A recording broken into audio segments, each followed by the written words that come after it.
Today I'm sharing 8 tips and tricks for new and experienced Polygon players that would help you do stuff like this. We gotta stick around to the end to find out.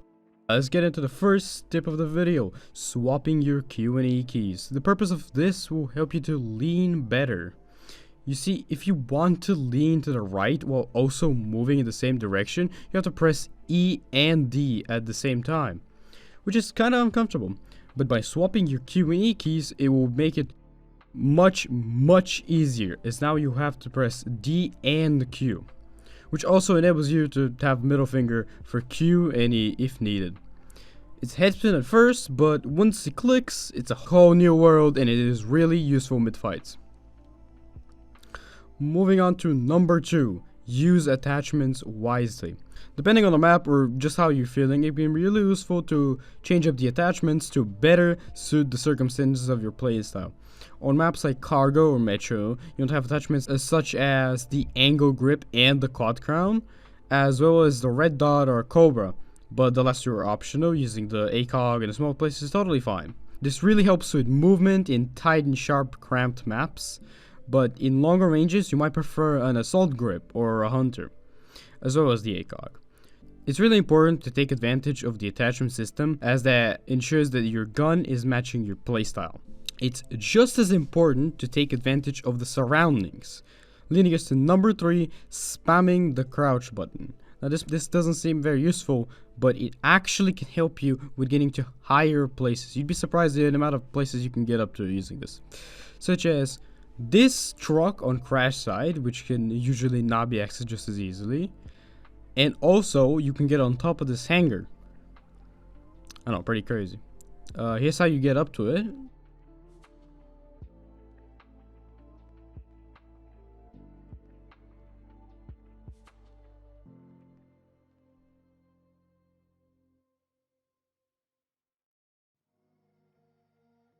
Right, and also make sure to comment below if you want to see an entire video on all the places you can currently get up to in Polygon.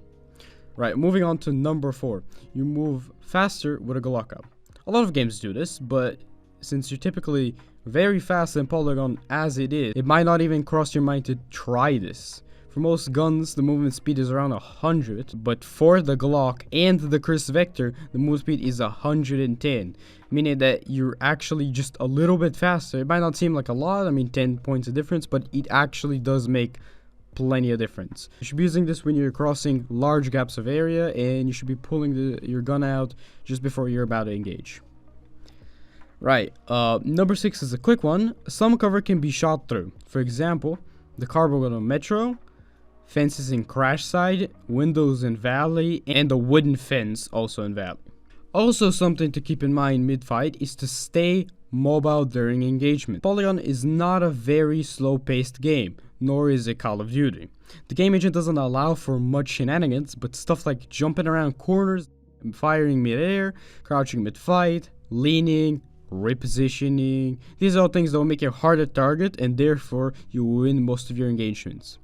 But sometimes you don't even get the chance to have proper engagements. Sometimes you're getting spawn camped and you can't get in a fair 1v1. Number 8 is all about helping you get out of spawn. Now the way you get out of spawn is to take advantage of the spawn protection you get just as you spawn. Meaning what you should do is immediately pull out your Glock and start running, and not shoot at anything. If you shoot at anybody, your spawn protection will immediately disappear and you can get shot very easily. If you do this, and if you pull out your Glock and start running immediately, you might get very far, and you might actually lose the enemies and have a chance to strike at them from the back. Very useful tip.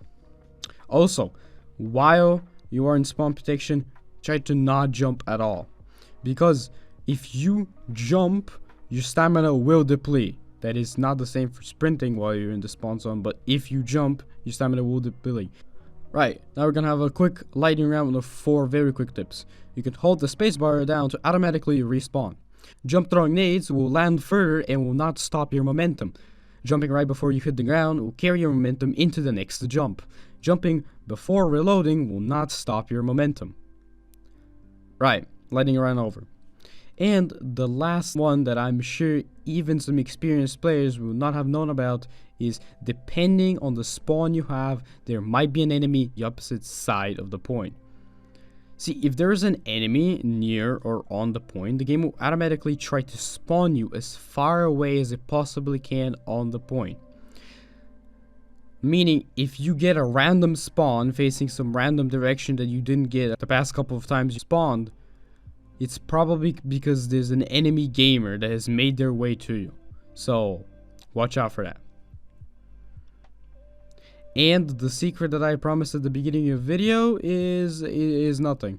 I just clickbaited. Doing this, yeah, I don't know how great of an attention rate bait was that, but you know, I hope it worked out. Thanks for watching, and feel free to tell me how much my haircut sucked in the comments below.